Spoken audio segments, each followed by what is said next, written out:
Eric Dos Santos, bonjour. Bonjour Emmanuel. Merci d'être venu parler aux auditeurs de CherClient.tv d'une entreprise qui s'appelle Feedback 2.0. Alors c'est une entreprise qui est très connue dans l'univers de la relation client et du monde du web 2.0, peut-être moins connue du semi-grand public qui nous écoute de temps en temps. Alors, qui est Feedback 2.0 en quelques mots? Alors Feedback 2.0 a aujourd'hui un peu plus de 3 ans comme entreprise. On est une quinzaine de collaborateurs. Stéphane Lee et moi-même sont cofondateurs de cette société. Alors Feedback 2.0, on est éditeur logiciel et intégrateur de l'offre qui est une plateforme de dialogue qui porte le nom Feedback 2.0, qui permet aux entreprises d'initier, de manager et de s'enrichir du dialogue avec leurs clients, avec leurs prospects, avec les internautes. Alors on va revenir dans le détail de cette offre-là. Juste en 2 mots, donc toi tu assures les fonctions de directeur marketing et de directeur commercial et de directeur général dans cette structure. Et ton parcours pour arriver à Feedback, c'était passé par où? Alors, j'ai 45 ans, à la base, je suis autodidacte, j'aime bien le dire. Donc, on va dire, après des péripéties pour nourrir la petite famille que j'ai eu tôt, je me suis assez rapidement orienté dans tout ce qui était informatique. Donc, ça remonte à un certain nombre d'années, on va dire, au premier PC, au premier Mac. Et puis, après, des passages un petit peu dans tout ce qui était dessin et conception assistée par ordinateur, assez rapidement dans le monde des ERP. À l'époque, on n'appelait pas ça comme ça, mais il y a eu les SAP, il y a eu les PAN, et ainsi de suite. Et ensuite, je suis entré dans le domaine de l'informatique technique et industrielle, donc toujours avec une connotation commerciale et marketing. Donc plutôt toujours, on va dire, dans des secteurs d'activité où on parlait process d'entreprise, où on parlait, j'allais dire, modèle même de l'entreprise, business model, et tout ce qui était process de gestion, process de production. Donc une visibilité assez globale, et je dirais presque industrielle de l'entreprise. Ensuite, j'ai eu la chance de pouvoir faire un congé sabbatique pendant quelques années pour faire une coupure. Ayant commencé ma vie professionnelle tôt, on va dire, j'ai fait ma période étudiante à 40 ans. Et à l'époque, j'étais resté en contact avec Stéphane Lee, où on avait travaillé tous les deux dans une société qui était une SS2I dans le domaine de l'informatique technique, industriel et dans le domaine télécom, tout ce qui est intégration réseau. Et Stéphane Lee, lui, a fait un congé sabbatique, mais s'est immergé dans le monde du web, a lancé pas mal d'expérimentations, c'est-à-dire qu'il a commencé le web quand il a commencé à devenir collaboratif, donc autour des années 2004, où sont arrivés les forums, où sont arrivés les premiers blogs, où sont arrivées les premières expérimentations qu'on appelle le web 2.0, pour différencier le web read-only en read and write du web 2.0. Et puis, à force de faire des expérimentations et autres, le projet de développer une plateforme de dialogue qui permette aux entreprises d'initier et de manager le dialogue avec leurs clients est apparu. Et donc, j'appelais régulièrement Stéphane par téléphone, et un jour, lors d'une de ces conversations, il me parlait de feedback, et grosso modo, on peut dire qu'on s'est vraiment associé au bout de 20 minutes de téléphone sur l'idée. Je dirais que notre point commun, malgré nos grandes différences à tous les deux, c'était de comprendre en fin de compte ce besoin de dialogue entre une entreprise et ses clients pour arriver à faire des choses durables dans le temps. Alors est-ce qu'on pourrait dire que Feedback c'est l'artisan des entreprises 2.0? Alors j'ai presque envie de dire c'est l'artisan dans le domaine de la relation client des entreprises qui veulent profiter du web. Alors qu'on va appeler 2.0 parce qu'il est conversationnel, mais j'ai envie de dire du web tout court. C'est un peu une culture du 2.0. C'est-à-dire que si l'entreprise elle est encore à l'étape de l'émission en direction de son marché, avec une écoute de temps en temps par des études, etc., c'est pas pour elle. C'est pour l'entreprise qui, elle, a envie d'aller vers un mode relationnel interactif avec son marché. Oui, alors pour qu'une entreprise passe, on va dire, du mode push, hein, c'est pour traduire un peu dans nos langages, c'est-à-dire de faire de la communication en direction des clients, à un mode push-pull qui veut dire conversationnel, en gros, hein, où on dialogue comme on est en train de le faire maintenant.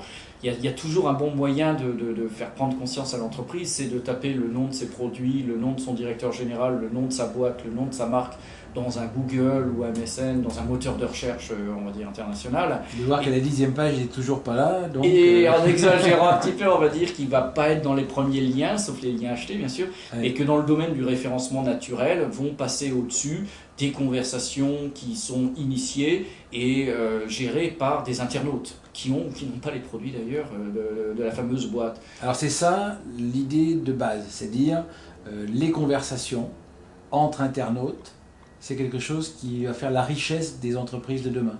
Alors, on va même dire que la conversation entre internautes est quelque chose qui existe. Il suffit de taper dans Internet et là on a 1000 liens ou 100 000 liens qui vont prouver qu'aujourd'hui tout le monde, même nous-mêmes, même les gens qui nous écoutent à l'heure actuelle, vont sur les forums, vont sur les blogs, votent, commentent, quel que soit le site, donnent leur avis sur fnac.com ou quel que soit le site. Donc on se rend compte que la conversation, c'est à partir du moment où Internet est né, la conversation a été prise en main, on va dire, par les internautes. Ce sont les geeks, donc on va dire les ingénieurs informaticiens qui, comme ils avaient les moyens de programmer, ont créé le forum pour pouvoir échanger. On a des gens qui disent la conversation, c'est pas une blague et c'est pas une mode, puisqu'elle existe depuis 2 millions d'années et c'est ce qui nous différencie des animaux. Je crois que c'est une boutade qui n'en est pas une, puisque quand Internet a été créé, la conversation a repris entre les internautes et entre les êtres humains. Il reste à démontrer que les animaux ne dialoguent pas, mais enfin, il semblerait que les fourmis communiquent et que les dauphins aussi, et les singes, pourquoi pas. Donc, mais on leur prête pas encore nos ordinateurs pour pouvoir le faire. Ils ne sont pas passés au 2.0, mais... Voilà. Mais, la chose qui est importante, c'est de voir qu'en fin de compte, les entreprises ont un rattrapage à faire par rapport à la conversation sur Internet. Les internautes ne se sont pas posé la question, ils conversent comme on le fait là sans s'en rendre compte. Quand on s'est rencontrés tout à l'heure, on ne s'est pas dit tiens, on va converser ensemble. Et puis après, non, on converse naturellement parce qu'on est habitué. Et je crois que les entreprises sont un petit peu en retard par rapport à cette conversation qui a été invitée et initiée par les internautes entre eux. Et notre objectif, c'est de dire, faites un petit peu attention, parce que toutes ces conversations en dehors de votre gouverne, en dehors de votre entreprise, qu'on peut appeler, allez, on va dire, sauvages, sont très très bien référencées en plus dans les moteurs de recherche. Et sont peut-être même mieux référencées. Alors l'idée, c'est quoi? C'est de créer un autre espace de conversation, mais cette fois-ci maîtrisé par l'entreprise. Voilà, c'est de dire que l'entreprise a une énorme valeur ajoutée dans le dialogue par rapport au dialogue sauvage. Les dialogues sauvages, si on parle tous les deux de la nouvelle, je ne sais pas, le véhicule Clio de Renault, on peut en parler, en dire du bien, en dire du mal, le comparer et ainsi de suite, mais globalement, le contenu de notre conversation, si elle n'est pas filmée, n'a aucune valeur. Okay, on s'est fait plaisir, mais si on a des points d'amélioration à apporter à ce véhicule, le fait d'en parler ensemble n'apporte strictement rien par rapport à l'amélioration de la future Clio. Okay. Si on a la possibilité d'avoir cette conversation avec les designers, avec les concepteurs, avec, on va dire, la maison Renault, la marque Renault, et que ces gens-là écoutent, des fois disent oui, des fois disent non, tiennent compte, eh bien, la richesse de la conversation, même si elle est strictement la même, va enrichir et l'entreprise de nos remarques en tant qu'utilisateur, et l'utilisateur, puisque quand il rachètera un véhicule, on peut imaginer que ces suggestions de bon sens ont été prises en charge. Est-ce que ça veut dire que les entreprises vont devoir s'organiser pour laisser converser avec des internautes, à peu près tout ou partie, des départements marketing, conception, design, création, SAV, etc. Alors c'est assez intéressant ce que vous dites, parce que au début, quand on a mis en place Feedback 2.0, c'était beaucoup en co-création de produits. Donc des sites internet, des services internet. Je pense à notre premier client qui s'appelle Exalid, qui est une société française qui fait un moteur de recherche en B2B et en B2C. Et le PDG d'Exalid avait une phrase qui était assez jolie. Il disait « Vous avez fait rentrer les clients au sein de notre R&D ». Et ce qui est intéressant, c'est que le R&D de quelqu'un qui fait un moteur de recherche, c'est vraiment des geeks qui codent de l'algorithmique. On va dire c'est très loin de la relation client, c'est très loin du contact. Et en disant vous avez fait rentrer nos clients, nos utilisateurs au sein du R&D, c'est que les ingénieurs d'Exalid ne codaient plus de l'algorithme, mais codaient une fonctionnalité pour Pierre, ou avec lequel ils avaient conversé sur la plateforme. Est-ce que c'est pas perturbant et est-ce que c'est facile pour une entreprise d'ouvrir un peu la vanne et de dire en gros chaque membre de mon entreprise pourra, ou moins quelques membres de chacun des départements de mon entreprise pourra interagir avec des internautes via une plateforme conversationnelle et consommer une partie de son temps à faire ça. Ça se structure, ça s'organise comment est-ce qu'on contrôle ce qui se dit, ce qui ne se dit pas, etc. Il y a une problématique de confidentialité. Comment est-ce qu'on gère tout ça? J'avais une image c'est marrant, qui m'est apparue hier avec l'arrivée du téléphone il y a un certain nombre de dizaines d'années. Avant, quand le téléphone est vraiment le téléphone filaire, les premiers S63 gris que tout le monde, enfin pas tout le monde, mais peut-être que nous on a connu tous les deux, quand ils sont arrivés, il y en avait un par usine. Et puis c'était le patron ou son assistante, et alors c'était pas touche parce que c'était voilà. Maintenant, tout le monde a des téléphones portables, entre guillemets, d'entreprise à partir du moment où on est cadre, pour simplifier. C'est-à-dire que la parole de ce S63 était limitée au directeur général, ou au PDG, ou je ne sais qui, mais il y a très très peu de gens dans la boîte qui avaient le droit d'y répondre. Et puis, globalement, la parole de l'entreprise a été diffusée sur l'ensemble des postes. Ce n'est qu'une image, mais qui veut dire que je pense que par rapport au dialogue sur le web, on va vivre strictement la même chose, à part qu'au lieu de prendre 10 ans, ça va prendre 6 mois, ou 8 mois, ou 9 mois, ou même 2 ans, mais bien sûr avec la vitesse du web. Et aujourd'hui, les gens conversent déjà avec les clients. Les ingénieurs font des focus group, rencontrent des utilisateurs, discutent avec eux de façon réduite. Le service marketing, pareil, a le service relations clients, a des call centers, des mail centers qui permettent de converser. Les gens appellent, et ainsi de suite. Ces échanges existent, ils sont peut-être un petit peu comme ce fameux S63 qui était dans quelques bureaux.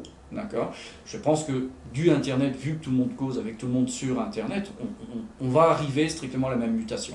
Mais les entreprises ont une problématique complémentaire qui est peut-être héritée du passé, qui est le fait que l'écrit reste, et qu'il y a la notion de risque dans une expression écrite, pas forcément facile à contrôler si tout le monde se met à interagir. Est-ce que ça ne peut pas faire peur à des entreprises d'avoir des départements qui échangent vers l'extérieur avec des messages, des informations, des questions, des réponses, etc. Parce que ça n'a d'intérêt que s'il y a des réponses. Bien sûr, dans le mot dialogue, il y a dia qui veut dire dans les bidirectionnels. Je pense que c'est ce qu'on peut voir. En fait, je pense qu'il y aura... La difficulté, elle sera dans la gestion de cette position. Un petit peu comme de la même façon que dans une boîte, on dit s'il y a un journaliste qui appelle, vous me le passez. Voilà, je crois qu'on a eu la même réaction au même moment, parce qu'il peut y avoir transformation de la parole. Bref, il y a sûrement des règles à inventer. Mais de la même façon que, il y a 3 ans, on n'utilisait pas Facebook, maintenant on l'utilise et puis on s'est imposé nos propres règles. Donc l'entreprise devra bien sûr mettre en place les règles. Je vous donne un exemple assez simple. On travaille avec, je pense, une société qui s'appelle Olient, qui est une start-up, qui n'est plus du tout une start-up, qui a très vite grandi, qui fait ce qu'on appelle pas du serious game, mais du casual game, donc des jeux pour les adolescents sur Internet. Et puis, avant d'avoir feedback, ils avaient des modérateurs qui passaient leur temps à modérer, donc oui, non, c'est bien, pas bien, pas bien. Avec l'arrivée de feedback, le niveau a évolué, c'est-à-dire que la conversation était plus co-création, construisons ensemble, et ils ont dû, j'allais dire, au niveau de leur modérateur, faire évoluer le niveau, parce que c'était pas bien, mais c'est intéressant ou c'est moins intéressant pour le développement du produit. Donc on a vu une mutation en fin de compte du poste, du passage à une conversation basique à une conversation co-créative. Donc il y aura des évolutions à apporter dans les organisations, il est clair. Je pense que, alors au niveau humain, une chose qui est sûre, c'est que c'est un périmètre constant, c'est simplement un déplacement des responsabilités. Mais je crois que c'est une mutation classique que vivent toutes les entreprises aujourd'hui, et je pense que les fusions... Alors on a peut-être été en train de coller les étapes pour les gens qui nous écoutent. C'est que cette plateforme, elle ressemble à quoi et ça se met en place comment? Ah oui, je pense que c'est important de recentrer le débat. Alors, on a 2 types d'intégration. Disons ce qui est le plus courant au moment où on se parle, parce que les choses rentrent dans les mœurs, c'est que l'on intègre la plateforme Feedback 2.0, on va dire pour simplifier, vraiment au sein du site du client. Alors, c'est le site internet. Alors le site internet ou le satellite relation client ou le satellite fidélisation de l'entreprise. On a certaines entreprises qui créent des opérations de dialogue, on va dire, très satellitaires, donc à part, parce qu'on est sur un thème un peu de spécialiste et on va dire, on est sur une population plutôt proche du panel, même s'il y a 2000, 5000 ou 10 000 personnes, mais c'est plutôt un monde de spécialistes. Donc plus on traite d'un sujet, on va dire, compliqué, ou de spécialistes, plus on va faire le site, on va mettre feedback en satellite du site principal, plus on est grand public par rapport au dialogue, plus on va être complètement intégré dans le site. Et dans la visite de l'internaute, il passera, on va dire, d'un site classique à un site conversationnel sans se rendre compte du tout qu'il vient de passer du site de l'entreprise au logiciel feedback complètement designé aux couleurs de l'entreprise. D'accord. Alors, donc ça, vous mettez en place une plateforme de dialogue, c'est quoi? C'est un format forum? Alors c'est avec des thématiques, avec comment ça s'organise concrètement? Alors vraiment en une minute, j'essaie de faire la partie un peu technique, entre guillemets. Ouais. En gros, quand on met en place une plateforme Feedback 2.0, on va choisir un cas d'usage. Ça peut être une gestion de crise, d'image de marque, ça peut être du co-design avec une entreprise, ça peut être de la gestion de communauté, ça peut être de la fac dynamique dans le domaine de la relation client. Ça, ce sont, on va dire, des cas d'usage. Ensuite, sur ces cas d'usage, en fonction des objectifs à atteindre dans la conversation, on va utiliser différentes typologies de dialogue. Il peut y avoir des typologies de débat de société, une typologie qui va être de suggestion, de co-création, une typologie de questions avec des experts, questions-réponses avec des experts de l'entreprise, ou questions et réponses, support et entraide. Donc on va choisir un cas d'usage, une typologie. Est-ce qu'on va être public ou privé? Est-ce qu'on invite tous les internautes de la Terre ou est-ce que ce sont que nos clients VIP? Et ensuite, on met en place la plateforme de dialogue. Alors, une fois que c'est en place, donc c'est une sorte de structure de dialogue avec un petit peu des objectifs à atteindre, enfin qui se sont donnés.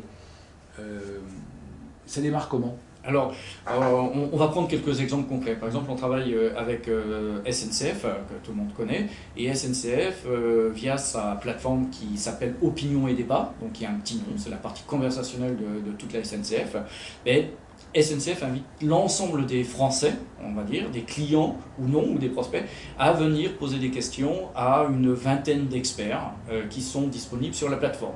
Okay. Donc en fonction de ce que vous vivez, je crois que vous prenez régulièrement le train, ce que vous vivez avec SNCF. En fait, j'habite dans le train. Vous habitez dans le train, c'est-à-dire on voit le paysage qui bouge. En fonction de l'expérience, on va appeler ça comme ça, l'expérience que vous vivez avec SNCF, vous allez pouvoir poser des questions à l'interlocuteur le plus compétent par rapport à votre question. Un contrôleur si c'est pour une question de billets, un chef de gare si c'est une question de gare, et ainsi de suite. C'est que l'utilisateur va choisir son interlocuteur. Ouais. Si je voudrais poser à telle personne. Ouais. Cette question. Ouais, et vous voyez même Marc, Pierre, Paul, Jacques, Bernard, qui est le Et c'est un vrai Marc et un vrai Pierre. Oui, oui. Parce que j'ai appris récemment que les contrôleurs, ils ont leur prénom sur leur badge et que c'est pas leur vrai prénom. Alors nous, on a un Marc qui est un contrôleur qui a une jolie histoire d'ailleurs à raconter. Et notre vrai Marc qui est le contrôleur est le vrai Marc dans la vraie vie. Alors peut-être qu'il s'appelle Paul sur le badge, mais son prénom est Marc et c'est sa vraie photo.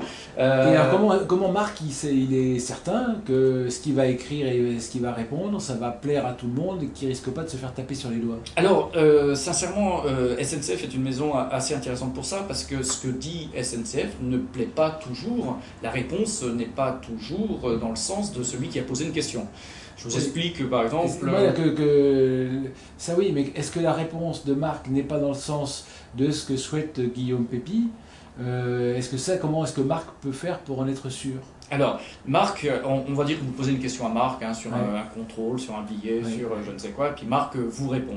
Au moment où Marc répond, il va y avoir un comité de modération de sa réponse qui va vérifier que la réponse correspond à ce qu'il veut être. C'est pas temps réel, il y a un SAS de validation. Voilà, parce que SNCF est une très très grande maison. Sur des sociétés, on va dire, de plus petite taille ou sur des sujets qui sont moins polémiques, d'accord, ce SAS existe ou n'existe pas. Je dirais qu'on rencontre ce SAS dans 10 ou 15% des opérations de dialogue, parce que là, on est la plateforme de dialogue web de la grande maison avec tous les départements de SNCF. Alors, est-ce que Marc, finalement, il fait une fois sa réponse? Est-ce que la deuxième fois que la même question lui est posée, qu'est-ce que ça change pour Marc? Alors, imaginons que vous alliez, on va prendre deux cas.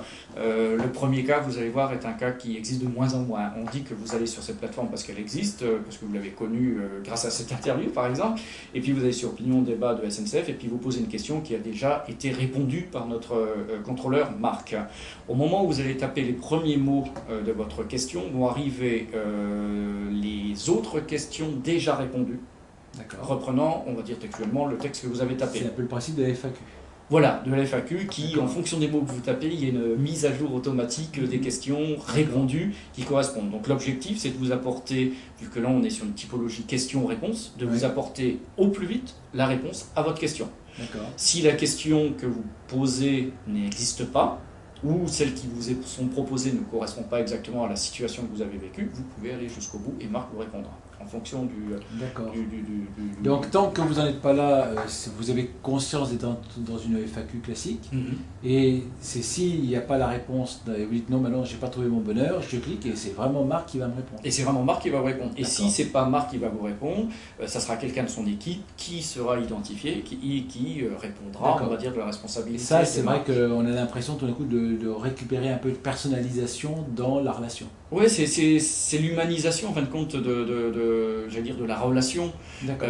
Ce qu'il y a d'intéressant, alors, la deuxième chose, c'est qu'en étant un gros référent Google, connaissant bien, on va dire, les moteurs de recherche en général, 20% de la conception du produit, même à ce jour, et je dirais de façon continue, puisque Google et les autres évoluent, fait en sorte que quand une question est répondue, elle est prioritaire dans les moteurs de recherche, ce qui fait que vous n'avez plus besoin de poser la question en allant sur la plateforme, mais vous la posez à Google et Google va vous emmener directement sur la plateforme. Ah d'accord. Okay. Par exemple, sur une plateforme comme Opinion et Débat de SNCF, globalement, la moitié du trafic qui arrive sur cette plateforme est amené par les moteurs de recherche d'Internet. D'accord. Donc, je pense que c'est ça qui est important aussi, parce qu'on permet en fin de compte à SNCF, dans le cas de SNCF, d'apporter des réponses directement, j'allais dire, à partir de Google. D'accord. Les gens posent une question à Google et ils tombent sur la page avec la question et la réponse faite par les uns et par les autres. Est-ce que ça, donc là on voit bien que ça a un effet très direct sur le référencement du site du client. Ça veut dire que c'est aussi un des moyens de ramener en page suivante des débats qu'on maîtrise moins. Alors, oui, mais ces débats existent déjà sur les forums. Aujourd'hui, on a tendance à dire que y a des gens qui nous disent, disons, si on commence à dialoguer, c'est la porte ouverte à des débats conflictuels et tout. Je leur dis, mais ils y sont. Ils sont déjà sur les forums, ils sont déjà sur les blogs, ils sont déjà sur Twitter. Ma question, c'était de dire le fait d'avoir quelque chose qui, de toute façon, va capter une partie du référencement, c'est-à-dire qu'on va se placer de plus en plus en haut de référencement Google, va bien sûr, par effet direct, ramener dans les pages suivantes des débats qu'on maîtrise moins. Donc pour l'entreprise, il y a un bénéfice à ça, c'est-à-dire je vais occuper l'espace, et donc c'est un des gros débats aujourd'hui sur Internet en disant comment on va faire une entreprise pour, être informé de tous les débats qui peuvent la concerner, si elle ne fait pas une veille permanente avec des équipes qui font que ça, de chercher tout ce qui se dit sur elle, d'apporter des réponses, d'allumer les contre-feux, etc. Là, c'est un des bons moyens. Du coup, je suis dans cet espace de conversationnel qui laisse la parole ouverte et en même temps qui remonte, et donc en fait, il y a un effet boule de neige qui doit s'enclencher assez vite.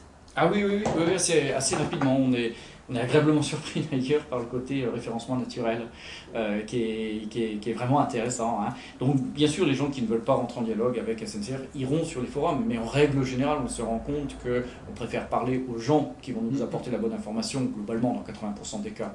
Mais alors ça, c'est quelque chose qui se décrète d'abord, puis qui s'organise avec des outils, puis après, qui au niveau de la culture de l'entreprise, ça suppose en amont un vrai projet collectif. On ne peut pas installer ça en 5 minutes parce qu'il va falloir qu'on sache qui va répondre, comment les gens vont répondre, quelles sont les règles du jeu. Tout le monde n'est peut-être pas capable de bien répondre. Lié à l'orthographe, ça commence par là. J'imagine qu'en termes d'image, il y a la partie juridique, en disant comment faire en sorte que votre parole n'engage pas trop. Alors bien sûr, s'il y a des sas, mais les sas, il y a un côté nuisible qui est que ça ralentit l'arrivée de la réponse. Donc si en amont, il y a une prise de conscience et une formation à faire en sorte que les réponses soient vraiment dans l'axe et qu'elles respectent les règles du jeu interne de toute entreprise, ça veut dire qu'il y a... Est-ce que vous accompagnez l'entreprise dans cette mise en œuvre en amont? Oui, on appelle même ça la posture conversationnelle de l'entreprise, dans le sens où une entreprise qui rentre en dialogue avec ses clients, c'est toujours un pas à faire. Hein. Il y en a qui ont ça dans l'âme, donc ils y vont directement. J'ai envie de dire que la société qu'on a citée tout à l'heure, c'était un peu ça, dû à son PDG.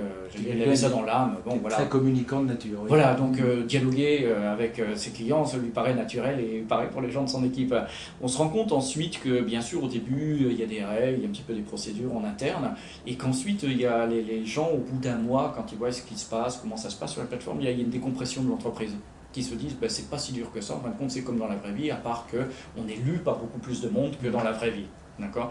Quand vous allez à un guichet que ça se passe mal, toute la salle d'attente entend, ou tous les gens qui font la queue entendent, mais c'est vrai que ça n'a pas le même porte-voix que Internet. Ouais. Mais globalement, tout le monde entend, quoi, et tout le monde peut colporter cette information. Et on se rend compte que les entreprises, on sent qu'ils ont le pas à faire pour passer au dialogue, et qu'ensuite ils se disent bah oui, c'est comme dans la vraie vie en vrai, en fin de compte. Le naturel reprend le galop. Mais aujourd'hui, votre perception des entreprises que vous croisez, à part peut-être les plus grandes et les plus avancées, est-ce que c'est que globalement il y a de plus en plus de tendance à la conversation avec le marché, ou est-ce que les gens sont encore en train de tirer les barbelés, se protéger, verrouiller tout ce qu'ils peuvent, etc. C'est quoi Ouais, la tendance, je pense qu'elle est... j'ai presque envie de dire, j'ai envie de remercier Google et Facebook par rapport à ça, parce que ils ont créé la tendance. Aujourd'hui, il est plus dangereux de ne pas dialoguer que de dialoguer. Voilà. Facebook, j'aime bien dire une phrase un petit peu provocatrice volontairement. Hein. Je ne vous demanderai rien parce que je sais que vous allez me dire tout. Sur votre profil Facebook, vous en dites beaucoup plus que si moi je vous demandais des questions. Si je veux savoir si vous êtes marié, je vais sur votre profil Facebook, je saurais peut-être même le nom de madame et je pourrais voir la photo. Alors que si je vous demande d'ouvrir votre portefeuille pour voir si vous avez la photo de madame, vous êtes mal à l'aise. D'accord. Voilà, je vous donne un exemple un peu provocateur. Non, mais moi, avec tout le... Je fais exprès. Je suis converti. Il me semble. La chose, elle est là. C'est-à-dire qu'aujourd'hui, Facebook a passé, on va dire, je ne sais pas combien de dizaines de millions d'étudiants à des centaines de millions de personnes. 450 millions, paraît-il. À ce jour, voilà, il y a 6 mois, on disait 250, je crois, au mois de mai, et je ne pense pas me tromper. Au niveau mondial, en France, c'est pareil. Avant, il n'y avait que les Jones qui étaient dessus. Maintenant, j'allais dire, il y a mais quand on dit c'est moins dangereux d'y être que de ne pas y être. Ça ne veut pas dire que c'est pas dangereux.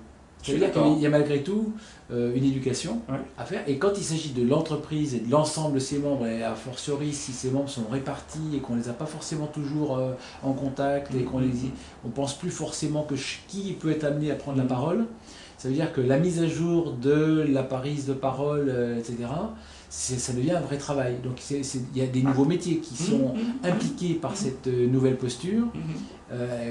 Quel métier par exemple? Mais j'ai l'impression, vous savez, que c'est le fait d'éduquer un petit peu les collaborateurs par rapport à c'est quoi une posture conversationnelle. Je pense que c'est la même chose que d'éduquer ses collaborateurs à être plus proche du client, à passer d'un mode client fournisseur à un mode service. Hein, tout ce qu'on a vécu ces années 90-2000, où avant il y avait, enfin vraiment le client c'était chiant le client. Aujourd'hui, maintenant le client c'est celui qui fait les feuilles de paye, c'est celui qui fait la valeur ajoutée de la boîte.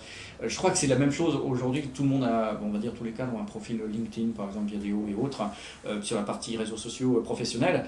Ils savent qu'ils n'ont pas droit d'écrire des choses sur leur boîte qui porteraient préjudice pour eux, pour l'entreprise. Après, c'est de la responsabilité.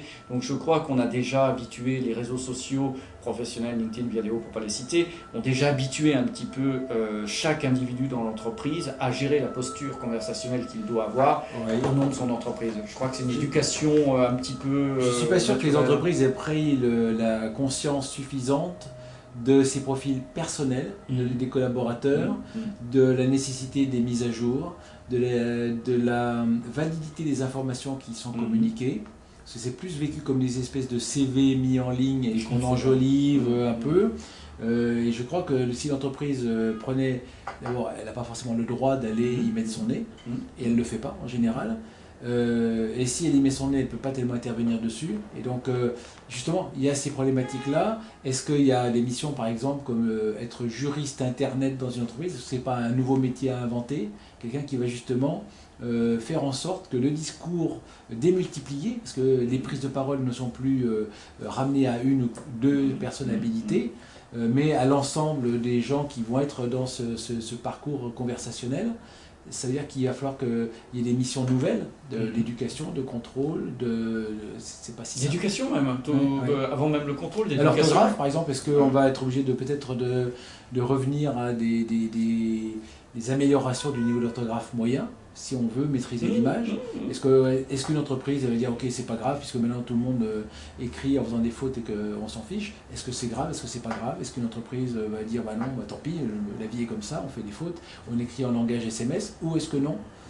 ça, c'est dans la posture, c'est à travailler, quoi. Oui, je crois que c'est une mutation, hein, globalement. Et puis, bon, de toute façon, on est parti, comme on le disait, dû à tous les outils qu'on a cités, qui font que les entreprises qui n'y vont pas sont des entreprises qui vont perdre de la visibilité et qui vont perdre, on va dire, les usages et les valeurs actuelles qui sont en train de se développer sur le web. Vous savez, le web, j'aime bien dire qu'il appelle à être bon, globalement.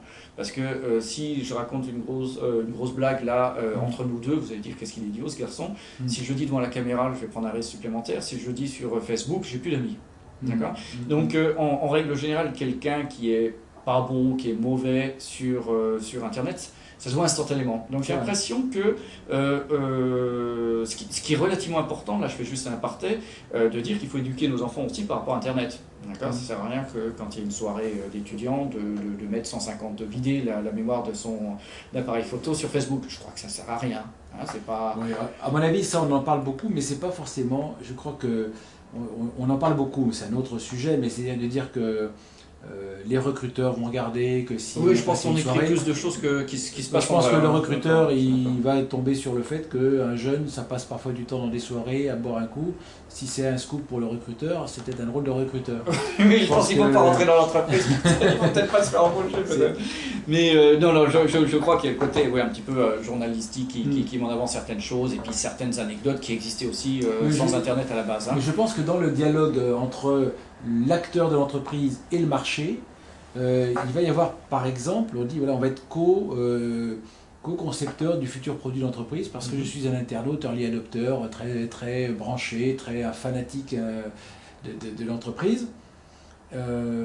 Mais est-ce que on risque pas d'aller plus loin? Par exemple, une entreprise se positionne sur un segment premier niveau, bas de gamme, parce que c'est son marché. Et puis l'internaute, lui, utilisateur du produit, va dire il voudrait bien voir évoluer le produit vers le haut. Le concepteur, lui, ça peut l'intéresser de faire évoluer le produit vers le haut aussi parce que c'est plus valorisant, mais que la politique de la marque, ça ne soit pas ça. Et donc dire oui, on va étudier le projet, alors qu'en fait l'entreprise va plutôt, elle, avoir tendance à répondre non, on ne l'étudiera pas parce que c'est en dehors de notre segment. Et donc là, il y a beaucoup d'endroits où moi je pense que l'entreprise ne peut pas ne pas dialoguer, mais qu'elle doit dialoguer, mais en même temps, elle doit s'organiser pour dialoguer, parce que dialoguer, c'est beaucoup plus contraignant que de ne pas dialoguer. Ça suppose des moyens, une organisation, une culture, une formation, des compétences, à beaucoup de niveaux. Alors comme je disais, il y a vraiment des changements, on va dire, un petit peu d'organisation, mais ça reste quand même, je pense, beaucoup plus faible que l'on peut imaginer, parce que il y a tout un tas d'outils de déboulonnement, de moteurs de recherche qui font que quand une information est donnée, on ne la donne plus. La grosse différence, c'est que quand on appelle une entreprise, elle nous répond, puis on peut être 1000 appelés pour la même question, et on nous répond 1000 fois. Ça coûte 1000 fois sur Internet. Une fois qu'on a répondu une fois, c'est googlisé. On a répondu 100 000 fois, globalement. Et jour et nuit. Ce qui est bien, c'est que tout le monde peut le trouver. Et potentiellement dans toutes les langues. Et potentiellement dans toutes les langues. Ce que je veux dire par là, c'est ce que j'ai envie de dire aussi pour bien répondre à votre question, je vais parler un petit peu de gestion de dérive, globalement. Quand une entreprise rencontre une difficulté, d'accord, elle fait un truc pas bien, je sais pas, prenons un constructeur de PC qui doit elle a un problème, comme ça arrive dans toute entreprise, parce que ça fait partie des vies dans les entreprises.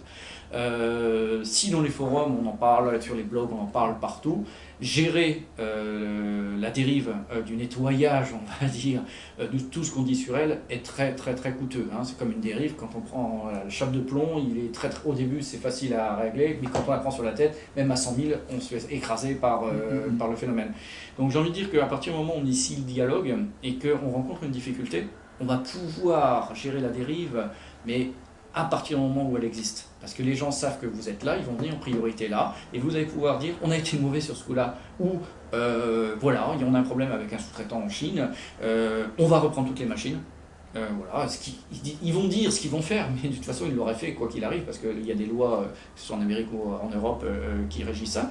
Donc ils vont dire ce qu'ils vont faire, et le fait d'avoir pris position instantanément, et dans ce cas-là il y aura une vidéo du PDG aussi qui va expliquer, qui va répondre en vidéo. À partir du moment où quelqu'un explique le pourquoi de la chose, s'excuse et met en place de façon simple, explique le workflow du plan d'action correctif qu'ils vont mettre en place, En règle générale, tout le monde comprend. Donc c'est un petit peu comme la gestion des dérives, quoi. Quand on le fait au début, tout va bien. Et le dialogue continu, je veux dire, permet de capter en fin de compte les alertes et de les traiter dans l'œuf, que quand il y a 100 000 liens dans les blogs, dans les forums qui vous tombent dessus et que Google ne parle plus que de ça quand on parle de votre marque, quand on fait recherche, c'est quasiment impossible à nettoyer, à inverser. Alors après, il y a aussi la constitution d'une richesse, c'est-à-dire que le consommateur s'est exprimé, il y a des échanges. Ça va changer forcément la manière de gérer l'entreprise, parce qu'on a l'attente qui est là à tous les carrefours, de toutes les phrases de cet espace conversationnel. Il s'agit de savoir comment l'intégrer, l'interpréter. Ça change complètement le mode de fonctionnement de l'entreprise. Oui, mais je pense qu'il y a eu d'autres, comment on va dire, évolutions. Enfin, les entreprises sont en continuelle évolution. Là, je pense qu'on est dans une des évolutions qui est conversationnelle.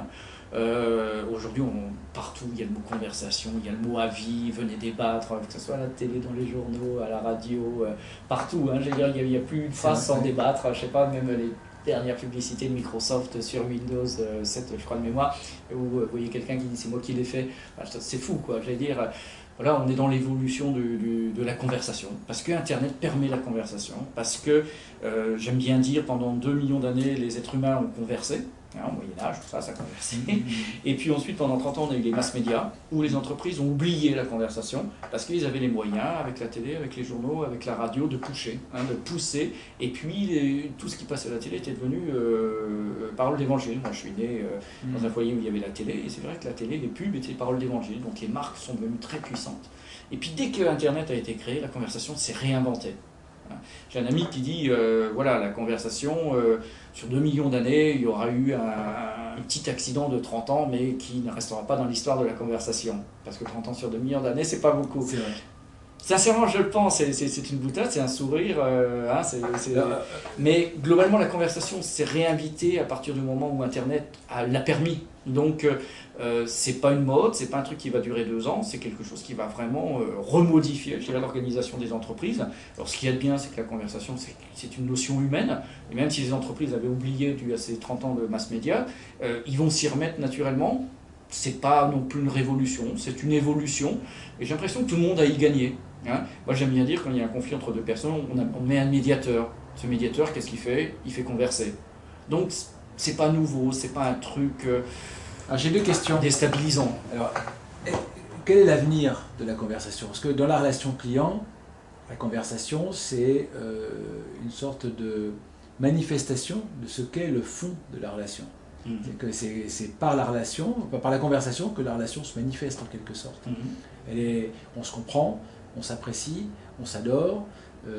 C'est la manière dont on se parle qui va manifester le sentiment profond. Ça veut dire que cette conversation, c'est un indicateur de la relation client-marque. C'est ça, c'est comment je vais devoir décoder ce langage. Parce que c'est autre chose que d'émettre, il va falloir travailler avec le récepteur. Et là, cette fois-ci, j'ai un thésaurus qui va obliger à travailler la communication autrement. Est-ce que vous avez l'impression que les départements communication des entreprises qui sont vos clients sont prêts à ça, sont organisés pour ça? Ils sont en mutation. Voilà, je dirais qu'il y en a qui sont... quand on a démarré il y a 3 ans, on vendait, ou plutôt c'était eux qui achetaient à des early adopters. Donc les early adopters, c'est des gens qui achètent toujours le truc qui vient de sortir parce qu'ils ont une sensibilité par rapport au produit.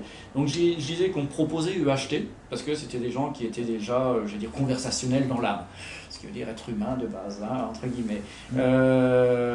Aujourd'hui, on vend le produit. On le vend à des organisations où il y a toujours, on va dire, un champion dans l'entreprise qui arrive à montrer aux différents services, le service RC, le service relations clients, le service marketing, le service com, des fois le R&D avec les product managers, avec les chefs produits, avec les vendeurs des fois, à faire comprendre que tout le monde va s'enrichir de la conversation.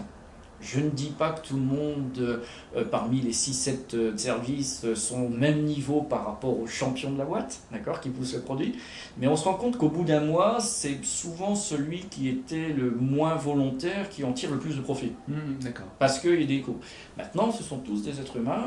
On sait que les entreprises, tous les départements sont des silos avec beaucoup de béton entre les deux.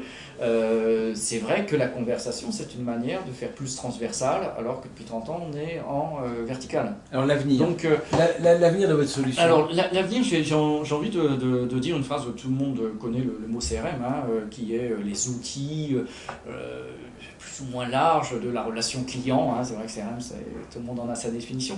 Il y a un mot qui vient des US comme par hasard, qui s'appelle le social CRM. Et ça, j'adore ce mot-là, parce que c'est mettre, j'allais dire, de la relation. Le CRM, il est caché dans nos disques durs, il est caché là-dedans, il est caché à l'intérieur de l'entreprise, et puis on regarde comment ils se comportent, on regarde ce qu'ils disent, quand ils appellent, on les filtre, et puis quand ils vont sur notre site, on regarde ce qu'ils ont acheté le mois dernier, ils ont un bébé, vite, il faut pousser ça comme pub, et ainsi de suite.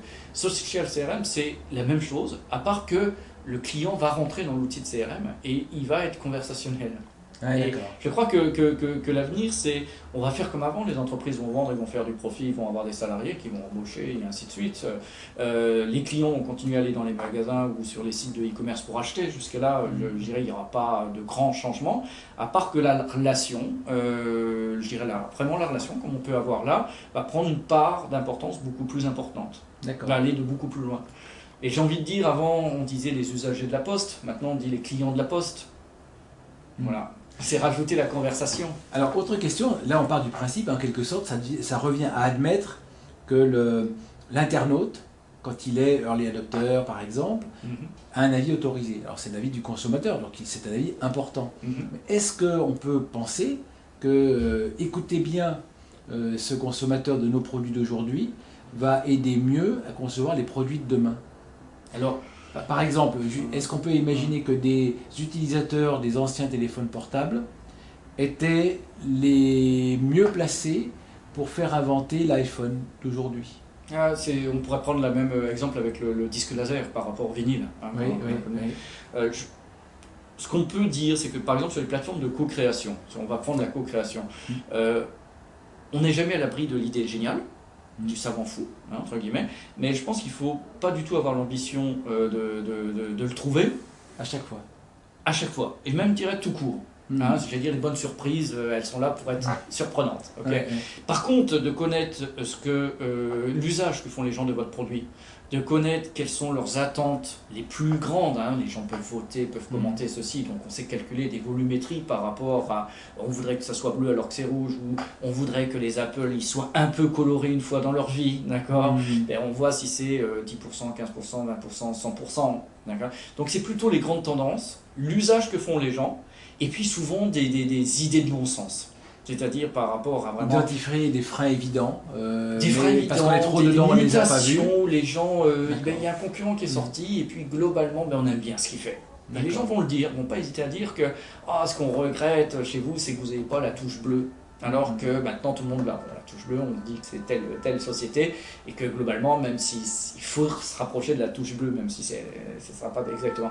Donc voilà, évacuons de la tête les idées géniales, le laser, l'ergonomie de l'iPhone par exemple, ne s'attendons pas à ça. Et captons les bénéfices aussi que ça donne de dire au client qu'on écoute son avis et que son avis est important. C'est aussi une manifestation de dire au-delà de souvent certaines postures artificielles, on est réellement dans quelque chose qui, s'il est réellement pris en compte et écouté et intégré, va faire une différence.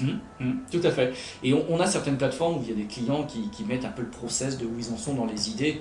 Je trouve que c'est d'un valorisant pour celui, et donc imaginons sur le téléphone qu'il y a sur la table, vous mettez une idée d'amélioration parce que vous l'utilisez, je sais pas, 10 heures par jour. Okay. Et puis il y a des gens qui commentent, il y a des gens qui votent. Globalement, on va dire que ce que vous dites est plutôt suivi par l'ensemble de la population invitée à faire part d'idées. Et puis que l'entreprise vous répond, on dit, on va étudier. Clairement, on va étudier votre idée, on revient vers vous dans un mois. Vous dites, tiens, ils vont étudier, vous dites, est-ce que je vais passer? On va le faire. Et on est en train de le faire. La pression monte, On l'a fait, maintenant c'est sur tel modèle. Là, je pense que vous sortez, vous allez acheter le modèle et puis vous faites de votre ancien. Enfin, je crois que c'est hyper valorisant. J'achète une nouvelle voiture grâce aux royalties. Voilà, donc je crois que c'est plutôt sympa. C'est plutôt sympa, ça coûte rien l'entreprise. Ça coûte rien. Ça lui permet aussi, ce genre de plateforme, de valider des idées qu'elle a. On a des entreprises, des entreprises qui font du push et du pull, c'est-à-dire ils écoutent leurs clients par rapport à l'usage qu'ils ont des produits. Je parle encore en co-création. Hein. Et puis ils leur disent, tenez, on a ça comme idée. Qu'est-ce que vous en pensez? Et puis les gens disent, ben non, attendez, là, vous l'avez pas fait, bon, laissez passer à la troisième tout de suite. Quoi. Alors c'est assez subversif quand même comme démarche, parce que ça veut dire qu'il faut aussi être prêt à écouter ce que les gens ont à dire, et que c'est pas toujours évident. Oui, vous avez raison. Oui, ça oblige à écouter. Ouais. Mais ça oblige aussi à faire des produits qui vont être vendus et surtout achetés. Oui, c'est vrai. Et alors, dernière question, ça peut être tout à fait adapté à un dialogue social interne à l'entreprise? Alors, merci. Hein, comme on parlait relations clients, sur les 120 plateformes qu'on a actuellement, on a 65% dans le domaine, on va dire, client, business, communication, marketing, service client, et on a 35% en interne des entreprises. Donc mis en place par une direction générale, une direction diverses, RH par exemple, ou ça peut être une direction autre, produit, production, à l'usage de leurs collaborateurs. On fait par exemple du management de l'innovation. On a certaines sociétés qui invitent, ou le directeur général, via sa direction du management de l'innovation, qui invite, je pense à plusieurs sociétés de 7000 collaborateurs, à venir faire part des idées d'amélioration sur tous les thèmes, et je dirais sur tous les métiers et le fonctionnement de l'entreprise. Et on se rend compte que c'est souvent les idées, c'est pas souvent les cadres ou les très grands cadres qui ont les meilleures idées, parce que souvent ils sont sur des process très complexes, mais que des fois des gens qui sont à la base de l'entreprise ont des idées de bon sens. Ça fait 5 ans qu'ils voient un truc où il suffit de déplacer 2 machines pour avoir un meilleur flux des pièces et un meilleur contrôle des pièces. Et souvent, ce sont des idées qui ne coûtent rien, parce qu'il suffit de tourner une machine, donc globalement, on va dire, hein, le service maintenance est là pour ça, et qui permet d'améliorer la qualité, parce que le flux est meilleur, ou d'améliorer les temps de production, parce que le flux est encore meilleur. Et ce qui est vraiment intéressant, c'est que ces gens-là, on ne les écoutait pas trop, ou quoi que ce soit. Et le directeur général voit que cette personne a eu cette idée. Je crois qu'il peut aller le voir en lui disant, franchement, vous m'avez épaté, quoi. Voilà, rien que ça, je pense que ça peut aider à la communication interne beaucoup mieux qu'une newsletter ou qu'un papier dans la feuille de paye le 31 du mois. Eric, merci. C'était c'est moi, merci. Très, très intéressant, et ça donne envie d'aller voir les plateformes en question et de les voir fleurir, parce qu'on a l'impression que ça va contribuer à changer la relation entre les marques et le marché, et le consommateur qu'on est tous, on a sans doute envie. Ben ouais, c'est vrai que c'est un métier passionnant. Merci, à bientôt.